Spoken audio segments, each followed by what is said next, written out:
Thank you. Call to order. Record will indicate that we now have a quorum. Join me in the pledge of allegiance.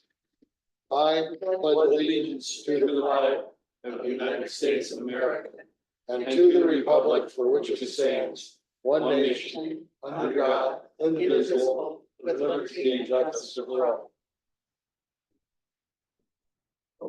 Yeah. Okay. Citizen review, and I see Mr. Proch is our presenter, so I will turn it over to him. Vice Chair, Acting Chair, whichever title you prefer. Thank you. There's two parts to this. The first is a citizen review. We do have a request to state that the provider. No, I was unaware of that, but Oh, I apologize. that's all right. Thank you. We have a request to speak that'll precede my presentation. So we'll hear from Go the ahead. residents. Lisa, is it Hegarty? Go ahead, please state your name and My name is Lisa Hegarty. I'm the Executive Director of the PW Litchfield Heritage Center. And I just want to speak on behalf of the Heritage Center tonight in support of the city's efforts to create a historic preservation program. From our point of view, historic preservation is really just mindful stewardship of the cultural and historic assets that we already have. And Litchfield Park has a large number, I think more than people realize. And, these physical structures are tangible links to some very significant pieces of our state history, one of the most unique and multifaceted parts of our state's story and history. And buildings help tell that story, whether it's the Wigwam, you can tell the story about the history of Arizona tourism. Or what it means for a major corporation to endeavor in building a hotel in the middle of the Arizona desert, invest in that. The St. Thomas Aquinas Church is a lovely church, important to so many people who grew up in the community, a cornerstone of the community. But it also represents, again, the values of a major industrial company and what they were thinking when they created a company town, that they would provide a house of worship, or you can tell the story of partnership between a corporation and a religious institution to build that. Not to mention the architect, who was Reginald Johnson, who was key in popularizing the Spanish Mission revival style of architecture throughout California. So somehow we've ended up with, I could go on, and we've ended up with a lot of structures that have a lot of importance, either by, the fact of who built them or the story that they helped tell. And to not have something in place to preserve and steward these assets would be a disservice to future generations. Preservation is education as much as anything. It makes people aware of what they have. It makes them appreciate what they have. It gets the history out in front of people. And it helps inform our future decisions. And it builds community, identity and pride. And in a lot of ways that can be leveraged into heritage tourism. When we fully understand how special our story is, then we can market it to other people and it can be a draw for other people. So anything the city can do to, with regard to putting in some sort of program in place, we're all for it. And we really think it's a benefit to everyone. So thank you very much. thank you. Okay, we have no other citizen requests to speak. So with that, we'll move on to our presenter. Go ahead, Rand. Vice Chair, thank you. I am going to go slightly out of order this evening. Ariana is here from SHPO. SHPO is the State Historic Preservation Office. I'm actually going to ask her to go first ahead of us. There's a handout in front of you that's been provided that was basically going to talk through the points that she will provide. My presentation will follow. Mine is more of an update from the last time you heard this presentation in March that went away with a number of questions that were requested of staff to determine. I have a number of those answers, some of which will be duplicative to what you hear from Ariana tonight. Okay. Go ahead. Thank you, Vice Chair, members of the commission. My name is Ariana Urban. I am the planner at the State Historic Preservation Office and a native Arizonan, and was born and raised here in the Valley, and just feel very fortunate to be able to have my job be to go around to all the cities and towns across the state and help think about historic preservation in new and unique ways. So thank you thanks. Thank you for the invitation from Randy and from the city. I was also here in March and did something sort of similar and gave some information about what a potential historic preservation program might look like, but I'm happy to be back with some new information for you and hopefully I'll be able to address things. I kind of put together some slides from a planning perspective, as you are the planning and zoning commission. So please let me know if you have any questions, when you have any questions, and I'd be more than happy to answer them. So when we think of what is historic preservation, traditionally we think of historic preservation, or many thinks of historic preservation as an idea and a structure that kind of takes inventories of homes and not just homes, but buildings, even prehistoric resources, and just sort of protects them. And that is the way that things have been done for a really long time. But now, kind of in the 21st century, as we're moving forward, we're realizing that buildings and places, taking them and kind of putting them in boxes with a historic preservation stamp on them really just isn't the best, or honestly the most popular or most forgiving way to really take care of historic places. So we're starting to think about preservation differently in a way that, like Lisa so always eloquently says, I'm so happy to always follow her because she talks about buildings and history in a way that cultivates community and cultivates identity. And we're thinking about preservation in a form of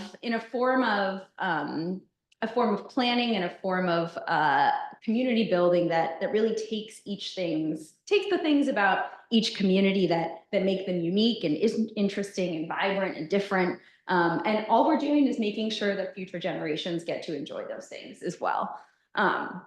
And appreciate them, because we appreciate them so much now. So really just with historic preservation, we're taking those places, those pieces of Litchfield Park identity, and we want them to stay relevant and really vibrant parts of the community. You guys have the most vibrant Main Street that really I get to experience on a regular basis. And I always love coming to Litchfield Park. It just feels like this little oasis out here in the desert, and we don't want to lose that, right? We want to make sure that just literally the feeling that you get when you drive up Wigwam Boulevard gets preserved. But my favorite thing to talk about in terms of historic preservation is that we think about it now as a tool to manage change.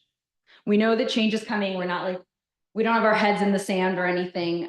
We don't ever want to pretend like things should stay exactly the way they are forever. We're not, trying to freeze anything in ice or amber, but what we want to do is really take those changes. We know that they're coming.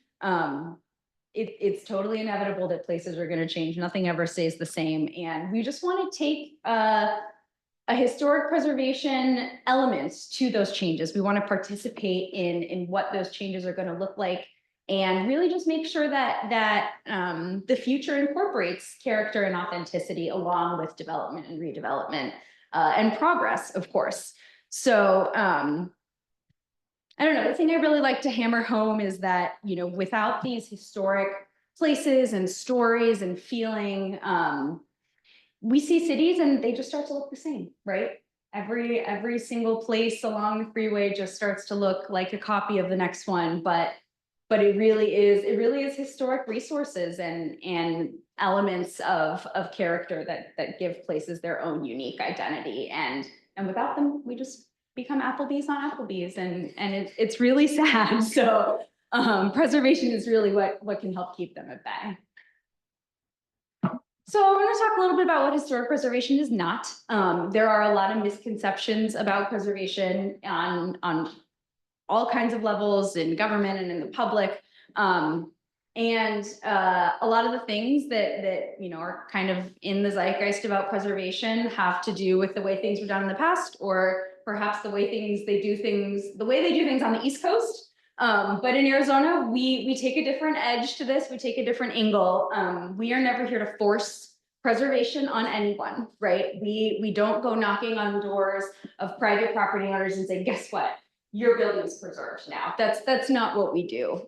Historic preservation is not and will never be a government authority over private property at all. We are not imposing ourselves on anyone on any property. We don't force the hands of any property owners to do anything or not do anything. This is not about what color to paint your house.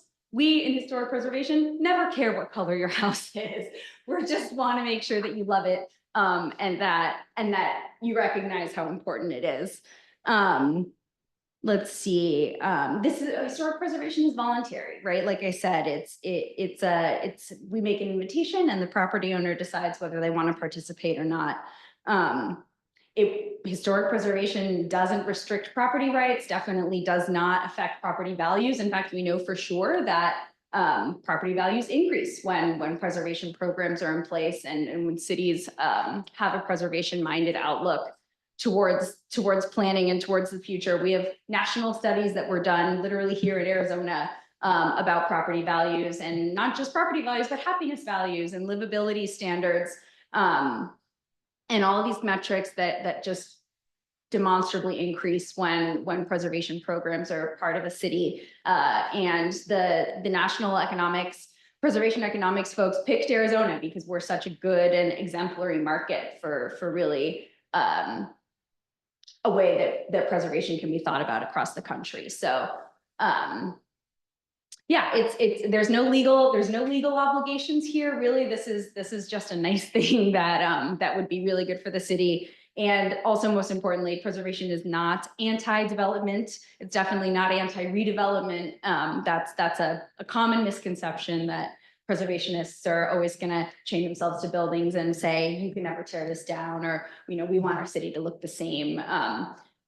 You know, the building, your original commercial strip here along the main drive, we know that shouldn't get torn down, right? We know that that's important for preservation, but we also know that expanding the commercial area is going to be great. And I drove there just a few minutes ago. I got here a little early and saw that the new trees and the new parking lots already getting situated. So it's exciting. It's exciting to see this combination of the new and the old together.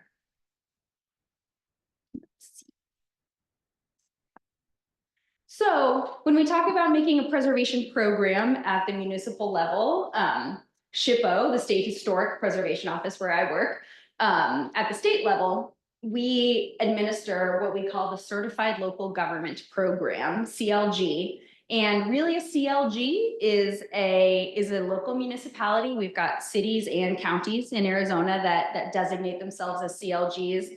And it really, is just a public and a municipal commitment to historic preservation. That's pretty much all it is. It's a collaborative program. We work with the National Park Service and the SHPO and the government agencies to make sure that we understand what the needs are of the actual properties and the property owners in individual cities. So I get to travel all around Arizona. I get to go to Dewey, Humboldt, and Page and Nogales, and talk to them about historic preservation, but I don't know what's actually going on in Nogales, right? And so I always come and I say, I need you to tell me about your historic properties, and I need you to tell me about the elements of your community that give it its character and give it its flavor and the elements that we want to make sure keep going forward. So the CLG program really is a chance for each city to kind of tailor their preservation needs and their preservation program to the specific, nuances of a certain city and of that city's resources. So this CLG program is a great thing, and it looks different across all kinds of CLGs. And I'll put up a slide in a second. You can see the rest of them that we have, but it requires a couple things, and I have them there.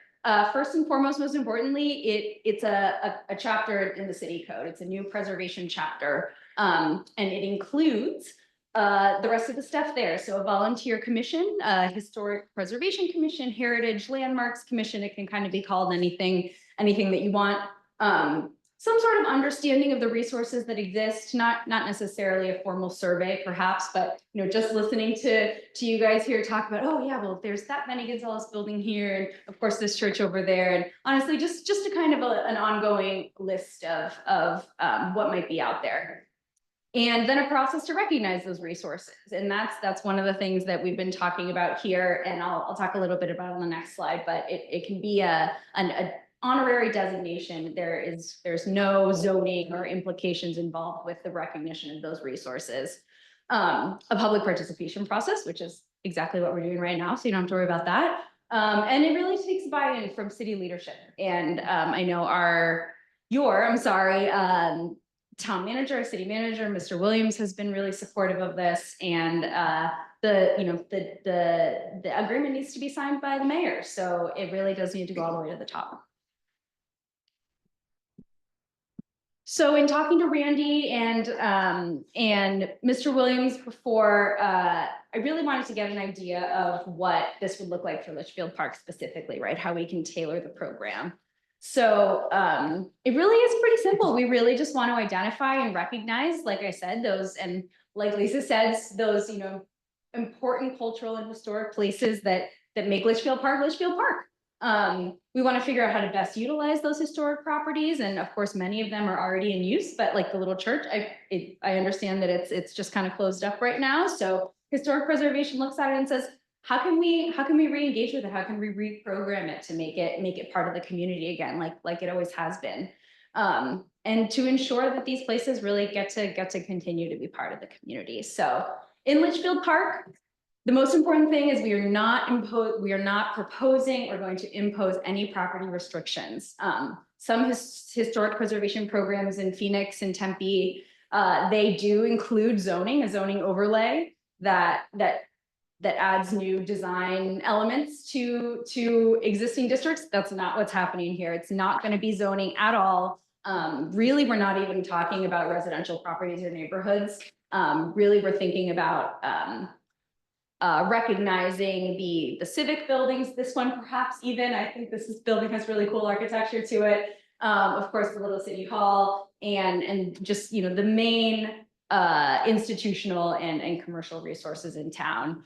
And really, like I said, it's going to be an honorary designation. It'll be, a nice plaque perhaps can go on the building, and some cities with their historic registers, they publish a brochure. These are the businesses that you can patronize that are in historic buildings. This is a tool for economic development as well, and we've seen it be really successful in other cities of all kinds of sizes. So yeah, all we're really trying to do is just make sure that the places that we love in Litchfield Park are here for the next generation and the generations to come. So historic preservation is not something that needs to be sort of, balked at or kind of finger waved at. And my job is to just come here and sort of answer your questions and try to allay any misconceptions that might be out there. So, oh, this was the other thing that I added in at the last second. So one of the very first parts of historic preservation when we come to do it at the municipal level is going to the general plans. And it's already here. You guys have already talked about a lot of this. Literally these things that I highlighted are exactly what we're doing in historic preservation. And this general plan was written by the city and ratified by the city council. And I don't know, do you guys do a referendum for your general plan? The voters wanted this too. So all of these things are just elements that historic preservation can support. So livability, aesthetics, quality of life, unique character, literally the historical society. So all these things are technically tasked by the city to hopefully carry out. So you're on your way already, which is exciting to see. Oops.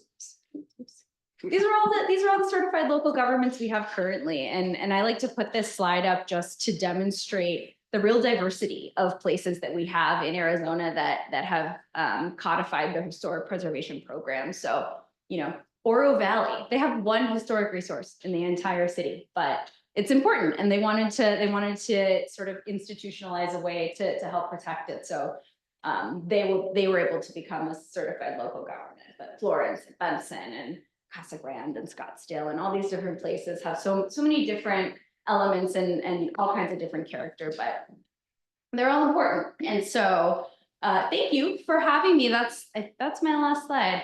I will be here through Randy's presentation as well. Please, I literally love talking about this. Historic preservation is my favorite thing in the world. So I'd be happy to answer any questions. Thank you. Are there any questions?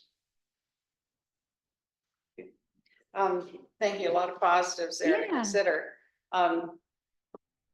Not my concern, it's really the city's concern. Can they support with their current staff all that you're requesting them to do? That's a great question.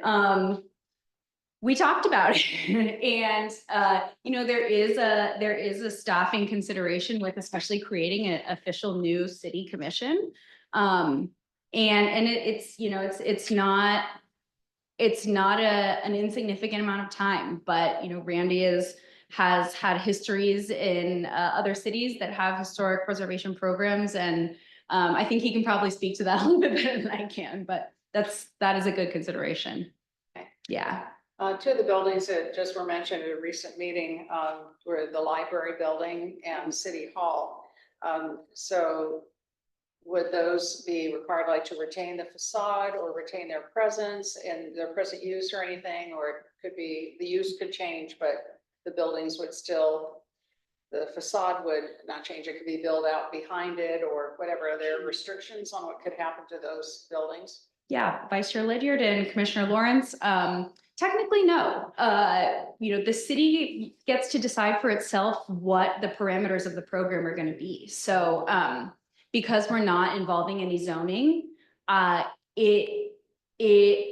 can't imagine that there are going to be any hard and fast regulations for, you know, we have to keep this element, change this element. Of course, the idea is to ensure that the buildings kind of retain their look and feel and really still communicate their historic character and presence. But the idea is to always find a new use for a building if it's being underutilized or isn't being used in the best way it possibly can. So yeah, historic preservation always very often incorporates additions and new construction and accommodations for new uses. So that will ultimately be up to the city. Vice Chair, Commissioner Lawrence, Yes. if you could, before we proceed to your next question, if it's okay, can you talk about the difference between local recognition versus national registration? Yeah.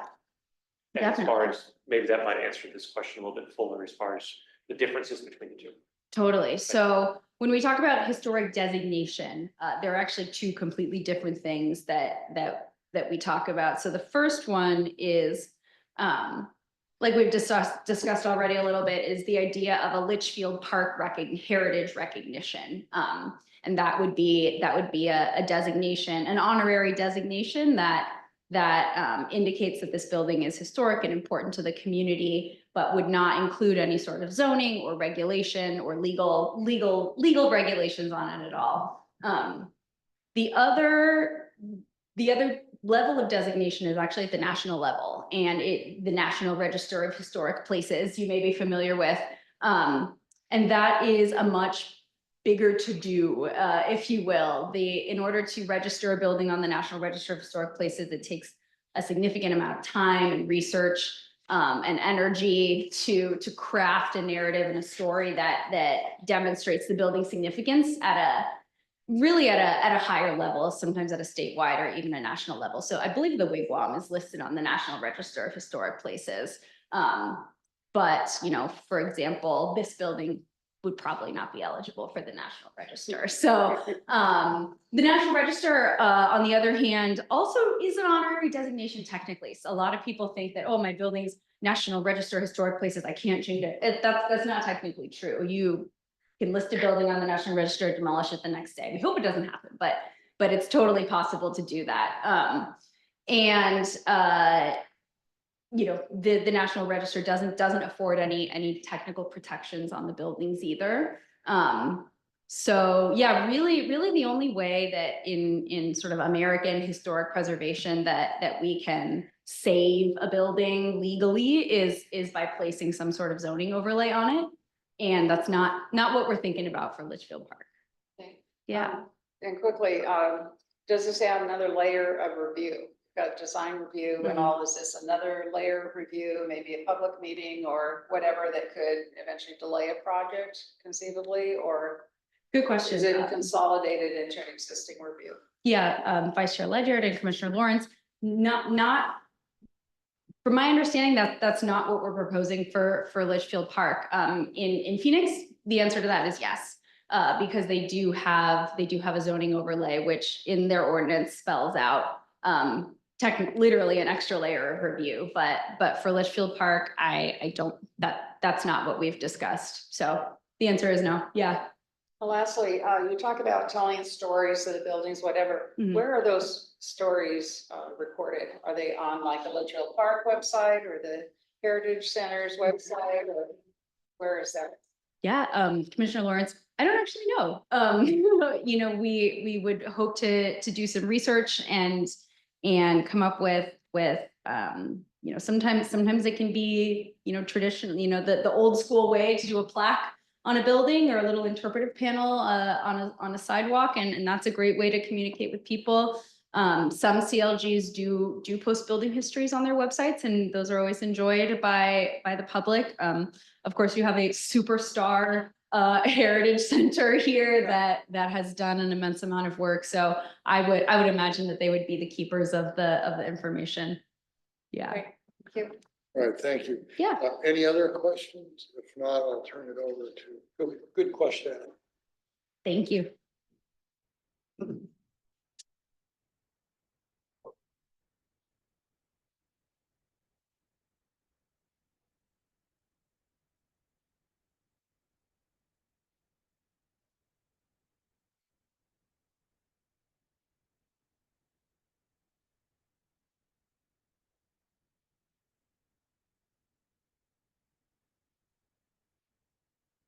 Vice Chair, members of the commission, Randy Proch, once again, your planning director, special projects manager, city planner, and historic preservation officer. I'm gonna go over similar points. A lot of my presentation, once again, is a recap of your questions asked in March. To Ariana's point, this is still a very preliminary discussion. You may hear things that I'm saying that somewhat contradict Ariana as far as where we are in this conversation. This presentation, not this presentation, excuse me. This conversation came up recently with City Council. One of City Council's main requests to follow up was grant eligibility. And so we owe them an update in November. This conversation will be part of that update to them in November to determine what the next steps are. And I'll go through next steps as well in this conversation. Feel free to interrupt. This is a work study session. This is not a formal action item. This is a conversation for all of us. I know we just had them about 6 weeks ago, and we're going to keep having these sorts of conversations as we continue to make progress on a number of different initiatives. So CLG is an option presentation. I just want to throw that out there, and I'll explain that further on in this presentation. There's last time I checked 29 municipalities in one county. Oh, sorry, 30 municipalities in one county. I'm out of date. As Ariana mentioned, I was at Peoria. Peoria has 5 on the National Registry. That's another time. But to the point, we have to do a number of steps to become a CLG. It's not just a form to fill out. Do you want to be a CLG? Yes. There's a number of things that have to happen. One of which is this Historic Preservation Commission. It's adopted by city ordinance, as mentioned by Ariana. That could be part of the historic preservation overall ordinance that doesn't only just talk about the new board that's created, but also how we execute on this endeavor. I know the HPOD, Historic Preservation Overlay District, was a conversation back in March. I watched the presentation today as far as, you know, our zoning code is intended to be 18 zoning districts as far as this village concept. HPOD was the 19th. If you count agritourism, city center, and commercial flex, which also have been added since then, as well as all of the PD plan development overlays. We actually have 30 zoning districts, which is probably too many for a 3.3 square mile development, but that's a conversation for another day. I'm getting ahead of myself. So Ariana talked about, not only do we need to do these steps at the city level, but we do need to have conversations with our experts, quite frankly, about doing survey, doing mapping, understanding the stories. You had mentioned as far as where's this house, it could be the city website, Salt River Stories, great website, as well as just hearing usually audio, as well as sort of, it's almost an interview with these people that know everything, like those two. We'll move forward in the conversation. So HPOD, we don't use it. It's not required for historic preservation. I want to make sure that's understood, because I think that's where a lot of the misinformation and the hearsay has come up. We are not intending to put a blanket over your residential neighborhood and say you can't do it. The idea that we even have enough qualifying homes anymore may or may not be true. Typically, you want 60 to 80% that haven't been touched. And the amount of design review applications that continue to come to Rena and I to change, modify, tear down additions is plentiful. So we're a changing tapestry of residential. And our intent is not to do residential homes. It's to look at our city properties. This HPC would be somewhere in section 3, as far as just the commission body itself, probably right there next to design review board, maybe next to planning and zoning commission, I'm not sure. Section 9 was talked about last time as well, another section of our zoning code that would talk more about what exactly this what exactly this intent is for historic preservation. So the commission is kind of that first step for becoming a CLG. The reason we're having this conversation with you all is you are the keeper of text amendment processes as the Planning and Zoning Commission. Zoning code is your document, as well as my document, everyone's document. So this is a work study session to look at the text amendment portion of this process. So I have a number of follow-ups, again, once more from your conversation in March. Grants came up. And yes, part of the packet in front of you today from Ariana and from SHPO is what's out there. There's more nationally, but we're somewhat limited in that. What I mean by that is Ariana's packet has mentioned that there's $100,000 every year that's available through Arizona State Parks that goes to 5 municipalities that are CLG. If you can think about 30 available, the likelihood that we would have a compelling application every year over all 30 is probably unlikely that we could win every year, considering our odds. It's certainly something we can try and strive for, but I say that to say, I would not anticipate a $20,000 grant coming every single fiscal year. National Park Service has a whole bunch of stuff on their websites. As Ariana and I talked about, it's not really geared for West Coast. It's a lot of East Coast mentality. It's historic Black colleges. It's disaster areas. It's underrepresented communities. There's properties built before 1800. We don't really qualify for a lot of that. There might be one category out of 9, really the places of Loma would be one that would certainly be a qualifier for that sort of funding availability. The last one there, Arizona Heritage Fund. I did not realize this until we had a conversation. It used to be lottery funded. It then became a state budget item that was fought for every year. It lost the fight this year with a $2 billion shortfall in the state budget. So that fund is currently not available. Could it come back? Maybe. Yeah. Well, we know how the trucks went for us. That's another story. So, and this is almost a copy of what Ariana was talking about as far as what does it look like in Litchfield Park. It's not meant for homes. It's not our intent. It's not meant for restricting architectural changes. It's really focused on the city buildings. Again, jump in whenever you need, and we'll chat as we go. Survey inventory, yeah, we definitely need to do one. The text amendment was part of that process as far as why we're here for you tonight. Driving around, having conversations, interviews, that's part of this, check boxes towards becoming CLG.